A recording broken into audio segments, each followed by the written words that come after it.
其實我哋台山咧都出過一啲大明星、大歌星，好似喺80年代風靡香港樂壇嘅陳百強咧，就係我哋台山4九鎮洞寧村人。今日咧我就過嚟洞寧村嗰度咧，揾一揾陳百強紀念館。奇怪啦，導航話到咗咯喎，但係唔見招牌嘅。導航話陳百強紀念館喺呢度喎，但係揾唔到嘅。問下人啦。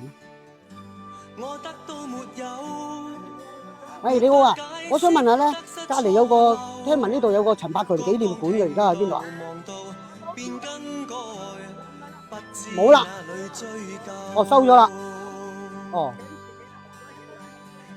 前幾年做咩收咗啊？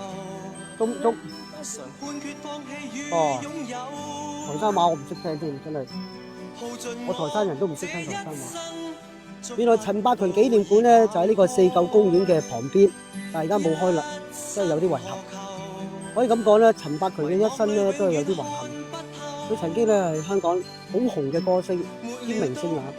佢就有2個老友嘅，一個咧就叫做張國榮啦，一個就叫做蔡楓華。咁啊，張國榮已經離開咗啦，蔡楓華嘅演藝事業咧亦都唔係咁理想，所以咧都好令人唏噓。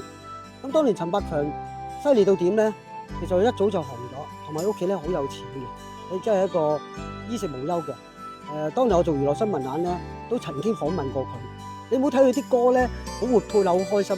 其實佢個人咧好內向，佢講好多嘢咧都要問一問佢個經理人陳家英啊，即係會問下點講佢先至講嘅。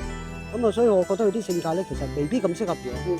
所以到咗1992年咧，佢就話要退出呢個樂壇啦。咁結果咧，當年嘅5月份咧，佢就因為又飲酒啦，跟住又食安眠藥啦，兩樣加埋之後咧，就食物中毒，成個人昏迷咗。跟住咧，後尾咧個大腦出現咗啲咩退化嗰啲咁啊，直至到1993年嘅10月25號就離開咗，真係樂壇一個損失。